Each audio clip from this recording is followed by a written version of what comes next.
Hi, this is Megan Hay with McGraw-Hill's Digital Success Team. In this video, we'll be reviewing how to create an assignment by selecting questions from the question bank. The first step is to go to your section homepage and click on the Add Assignment tab. From there, we'll click on the question bank, which is the first option in the menu.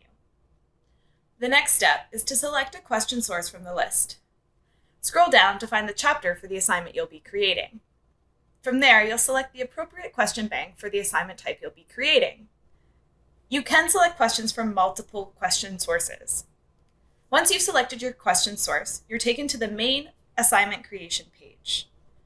First, you'll want to name your assignment at the top of the page. You have the option to add in additional student instructions below. Then we're going to select the questions to assign. Before you do, though, there are several things to know about this page.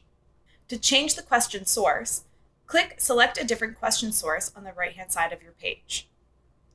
You'll notice below that you have the option to create questions. Please consult your digital success consultant before diving too deep into this option. To narrow the question pool, you can use the filters on the left-hand side of the page. To have a questions list generated for you, you can click Add Random Selection. You can review the questions by clicking on the question title and selecting Add This Question. You can add questions as an individual question, meaning every student in your class will receive that question in the assignment or the quiz, or you can add it to a pool, which is an easy way to maintain academic integrity. The gray plus sign indicates that your question has been added to your assignment. To go back to the question list, simply click List at the top right-hand corner of your page.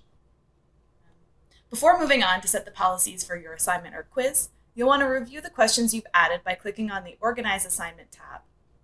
This allows you to set the number of points per question or set the point value for the entire assignment. Once you've reviewed your assignment and your points are set appropriately, you can click Continue at the bottom right-hand corner of your page. This will take you to the Set Policies page. The best practices for policy settings will be reviewed in another video.